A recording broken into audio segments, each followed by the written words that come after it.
story about the Exodus gives us an account of what happened when the children of Israel were delivered from bondage in Egypt. It is now time for the descendants of those who were enslaved to revisit the Exodus as they await deliverance from the land of their captivities. Yes, they are still in the places where the Most High scattered them, and many of them do not know who they are.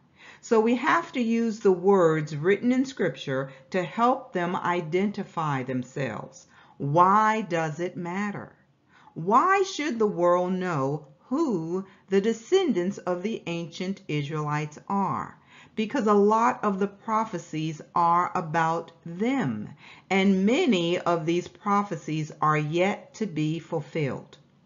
So we have to look back to the place where they became a nation, a place where they were held in bondage, Egypt.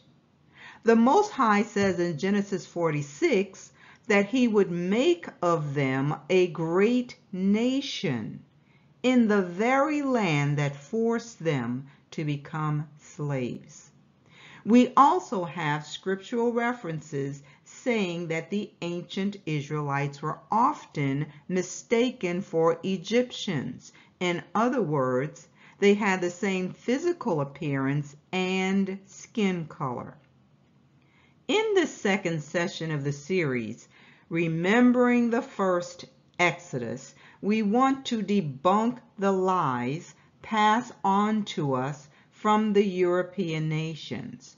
We want to confirm that the ancient Egyptians and Israelites were both black.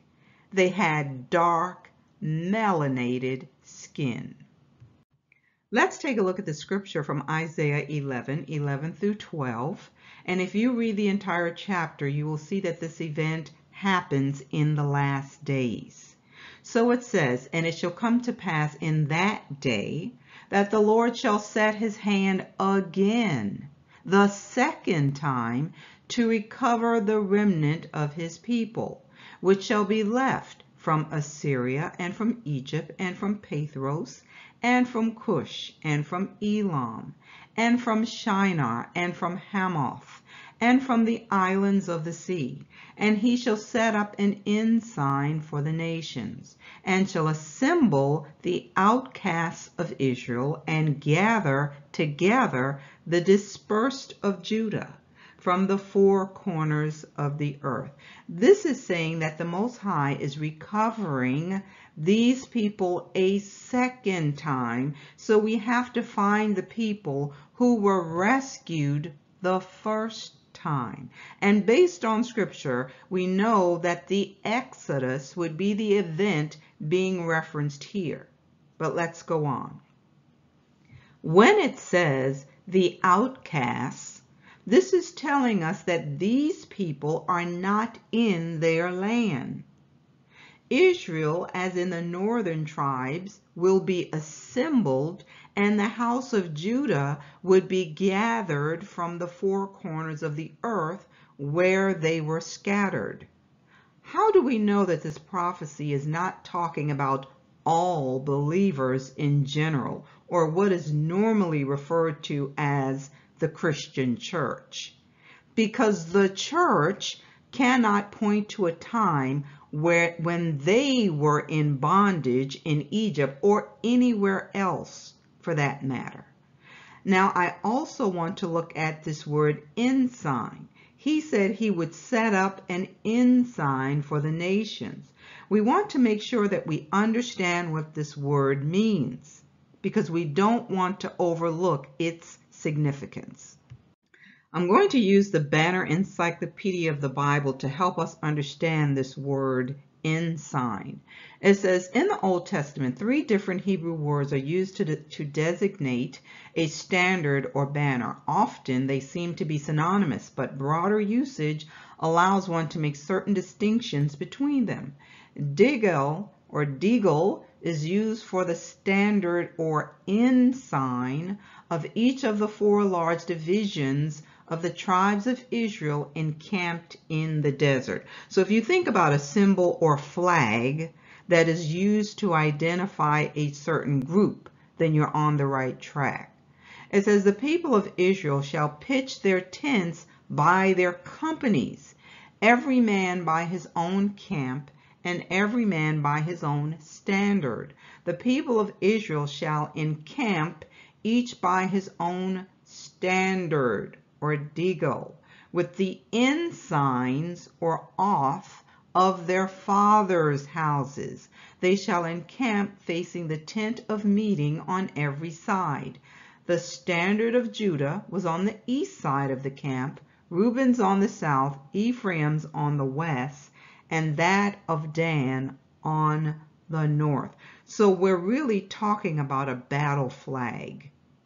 And we need to know that when this event happens, this is going to be like a war cry for the people. It's like a rallying cry for the nation of Israel. And again, this is why it's so important for us to know who these people are. We need to know who the slaves were who were delivered from bondage during the first Exodus.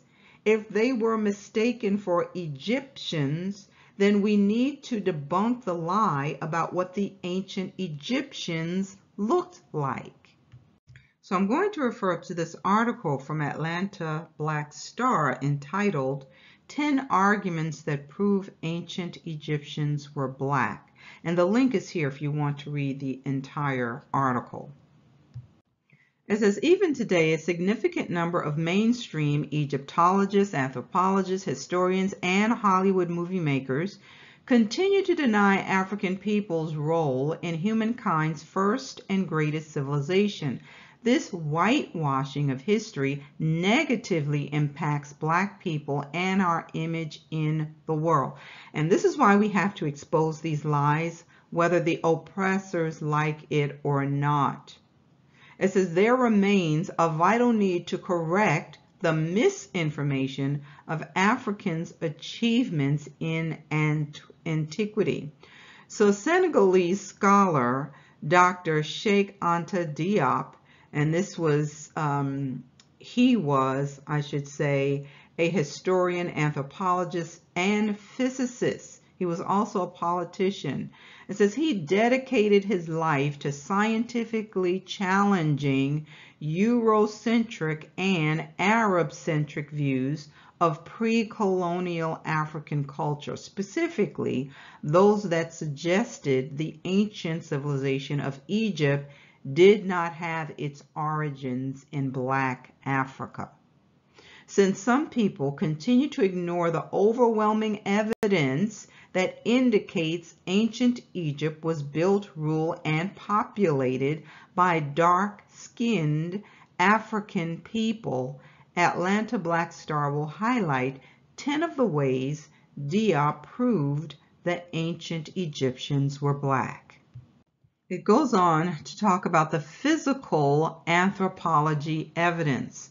It says, based on his review of scientific literature, Diop concluded that most of the skeletons and skulls of the ancient Egyptians clearly indicate they were Negroid people with features very similar to those of modern Black Nubians and other people in the Upper Nile and East Africa. So then this is telling you, this is what the Israelites would have looked like.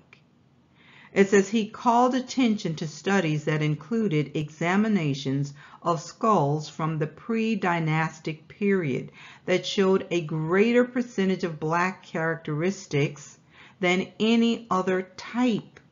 From this information, Diop reasoned that a Black race existed in Egypt at that time and did not migrate at a later stage as some previous theories had suggested. Now, I would add that some of the more modern skeletons they're finding in Egypt are European, because Europe was conquered by various groups with white skin, and they assume the identity of the Egyptians to the extent of dressing like the pharaohs and taking on the Egyptian customs, which would have included the embalming process and their culture. I covered that in a video called True People of the Book #2. Let's go on. Now we'll look at the melanin dosage test that he created. It says Diop invented a method for determining the level of melanin in the skin of human beings. Melanin is the chemical responsible for skin pigmentation, and it is preserved for millions of years in the skins of fossil animals. And I just did a series on that entitled Uncovering Melanin Secrets, so you may want to look for that as well. Diop conducted the melanin test on Egyptian mummies at the Museum of Man in Paris and determined the levels found in the dermis and epidermis of a small sample would classify most ancient Egyptians as unquestionably among the black races. Now he talks about the osteological evidence.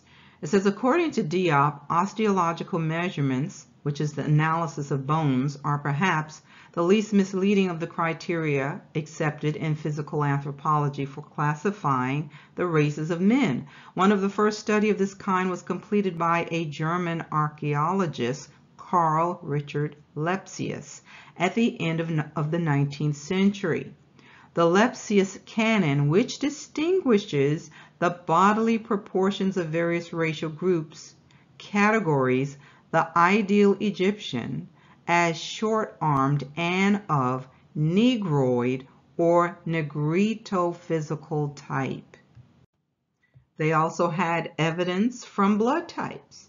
It says Diop found that even after hundreds of years of intermixing with foreign invaders, the blood type of modern Egyptians is the same group B as the populations of Western Africa on the Atlantic seaboard and not the A2 group characteristic of the white race prior to any crossbreeding. Now let's see how the Egyptians saw themselves. So Diop noted that Egyptians had only one term to designate themselves, Kemet, which literally means the blacks. This is the strongest term existing in the Pharaonic tongue to indicate blackness. So it would make sense, since they say Ham was the progenitor of the dark races, wouldn't they be black? It's time to call these people out for all of their lies, and yet we still have folks asking, why are we making this about race? Why are we making this about race?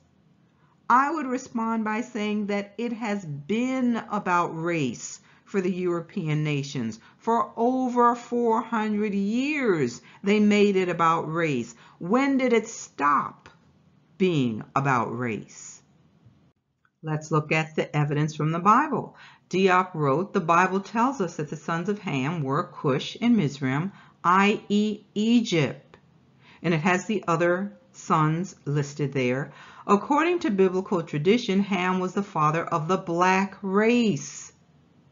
Diop asserted that generally speaking, all Semitic tradition class ancient Egypt with the countries of the blacks. So he gives testimony of classical Greek and Roman historians. It says virtually all of the early Latin eyewitnesses describe the ancient Egyptians as black-skinned with woolly hair. So ancient Israelites had black skin and woolly hair. It says several ancient Greek historians noted that Egyptians and Ethiopians had complexions that were melanchros, which most scholars translate as black, while some scholars translate it as dark or dark-skinned. So who were the people being enslaved by these black Egyptians? They were Shemites, meaning they were descended from the line of Shem. So based on the modern terms used today, they are Semitic.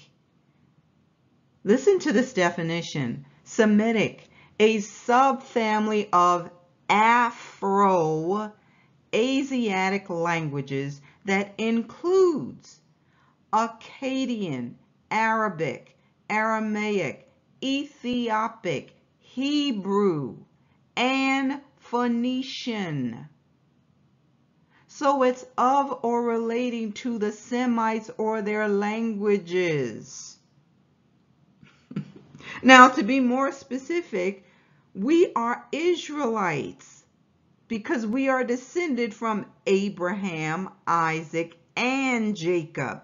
And based on this definition, that name cannot be used for the folks who are in the land today calling themselves the chosen people.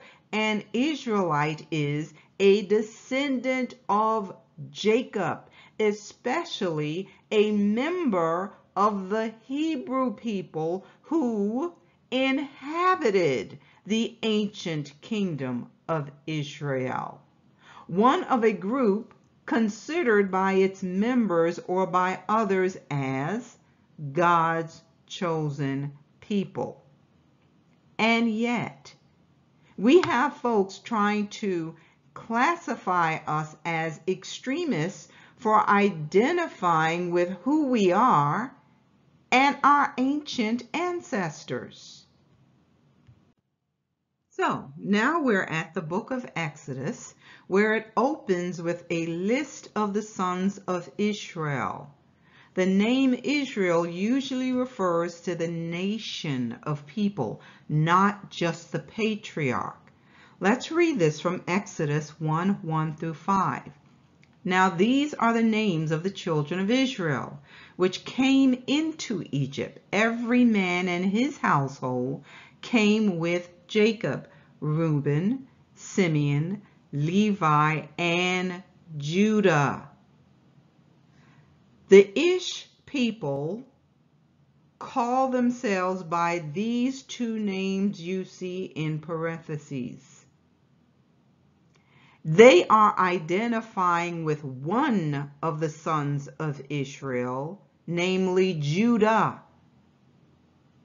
Only one of the tribes. Where are the other tribes? If they are the people and the Most High has already assembled Israel and gathered Judah, where are the other tribes? Let's see who the other sons are. Issachar, Zebulun, and Benjamin, Dan and Naphtali, Gad and Asher. And all the souls that came out of the loins of Jacob were 70 souls. For Joseph was in Egypt already. Now we'll pick up with the story in Exodus 1:6 through 14. And Joseph died, and that is significant, all his brothers and all that generation. But the children of Israel were fruitful and increased abundantly and multiplied and grew exceedingly mighty, and the land was filled with them. So the story about the Exodus begins by telling us that Jacob's descendants had been fruitful, that they multiplied greatly and became exceedingly numerous, so much so that the land of Egypt was filled with them. But something happened to usher in their oppression. We know that Joseph died. What else happened? There arose a new king over Egypt who did not know Joseph. And he said to his people, "Look, the people of the children of Israel are more and mightier than we. Come, let us deal shrewdly with them, lest they multiply." And it happened in the event of war that they also join our enemies and fight against us, and so go up out of the land. Therefore they set taskmasters over them to afflict them with their burdens, and they built for Pharaoh supply cities, Pithom and Ramses. And the more they afflicted them, the more they multiplied and grew, and they were in dread of the children of Israel. So the Egyptians made the children of Israel serve with rigor. What does that word mean? It comes from the root word which means to break in pieces or to crush. So it says, and they made their lives bitter with hard bondage, in mortar, in brick, and in all manner of service in the field. And their service in which they made them serve was with rigor.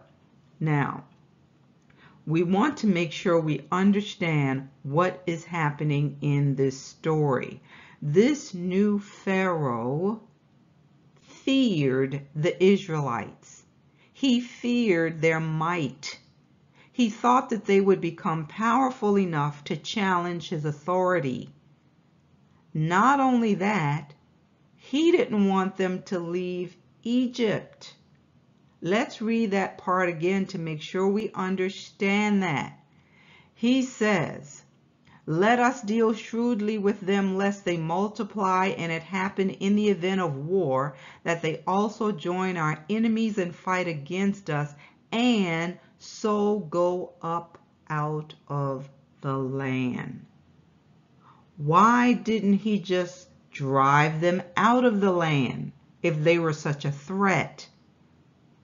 It was because he recognized the favor that was upon them, and he realized that he could use their labor. So he decided to tackle the problem in a cruel way.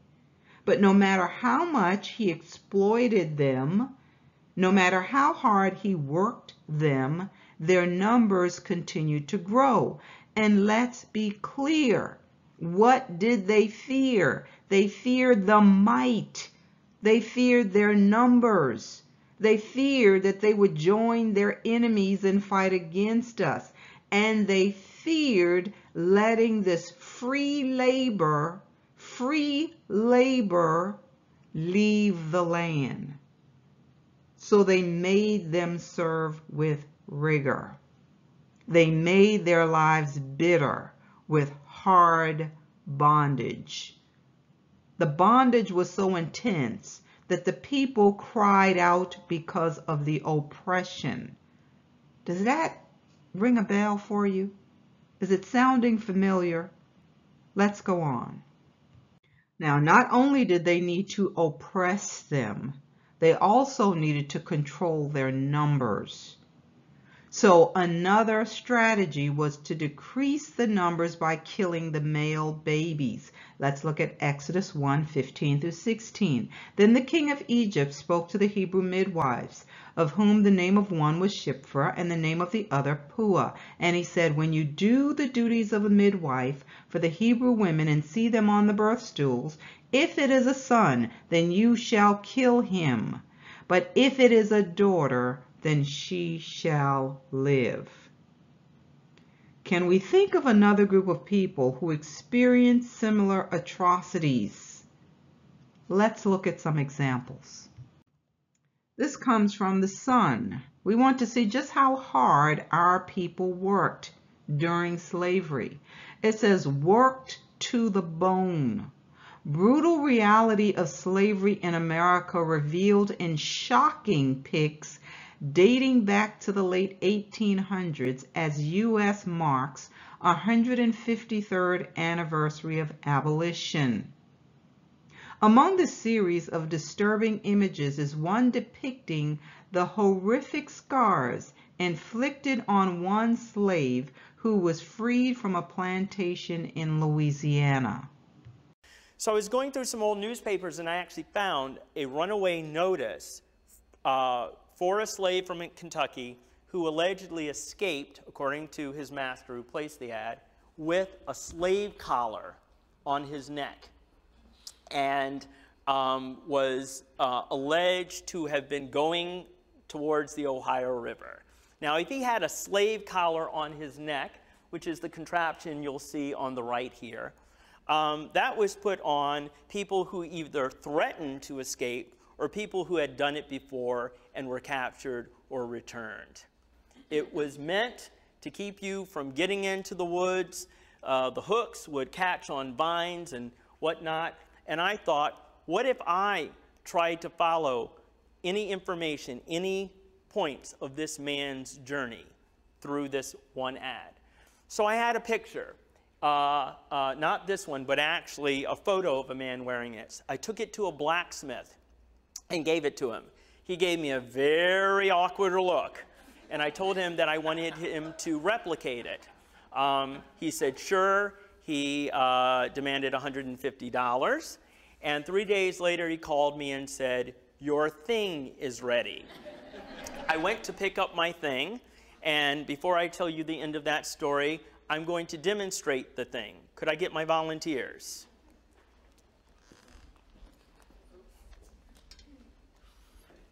Now, this is a replica of a slave collar. And after I do my demonstration, I'll pass it around. We'll do show and tell. Now, what I want you to do is I want you to stand right here. You, sir, can stand right here. You stand where you are. I use a simple nut and bolt to keep this closed. And gentlemen, you're going to reach down and pick it up. And you're going to open it up. That's right. You, sir, are going to put your finger over your Adam's apple. We hope your neck is not too thick for this, and we hope we don't clip you. Okay, hold on 1 second. Are you all right? Yeah, I'm okay, sir. Okay, close it. Is it pinching you? Not yet. Good. Remove your finger. And I want you to put your hands on both of these bars that are extending in front of you. I will just get this on so it doesn't fall off. To date, this has never gotten stuck on anyone, so we will hope. And my volunteers, please stand to the side, but do not sit down. Okay, so I'm going to tell the rest of the story. Are you okay? Great. This was put on a person to keep them from getting into the woods. If you traveled with this, first of all, you'd stick out like a sore thumb. People would know you did something wrong. You could not lay down or sleep with this. But in my mind, I had it all figured out. I had seen in the woods at times where trees had fallen and were leaning up against other trees at an angle. I figured I'd wear it, straddle the tree, and get a good night's sleep. I figured that if I came face to face with any danger, I could just simply take one of the prongs and fight off the wild animal or whatnot. Or if I crossed a stream and I got wet, I could take off my clothes, put them on the prongs, and keep on running. So I had it all figured out. I pick it up. The man's assistants put it on my neck, and I instantly realized that I could not go on my journey wearing this thing. The reason being, if I tripped and fell, the prongs would hit the ground first, and my neck would break. That was my $150 history lesson. My other one was I paraded around in this for 20 minutes having pictures taken and then was in bed for the next 3 days with a sore neck and shoulders. So we're going to take that off of you.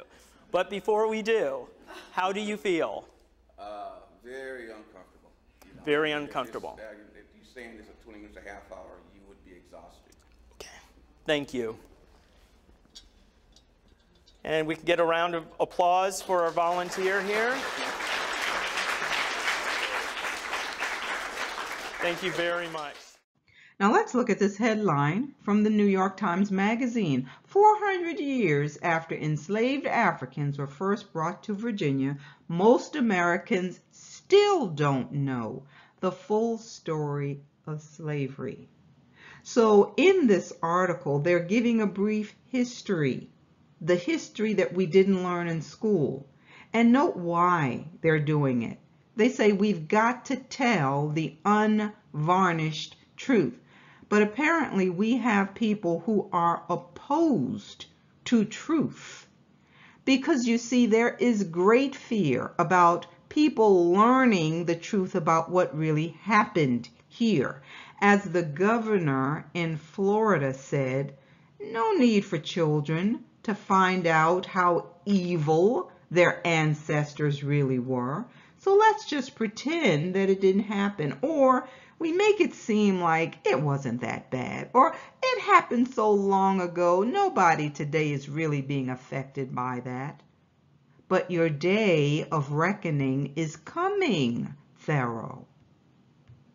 Now let's look at the other strategy, which is to kill as many as possible in order to control the numbers.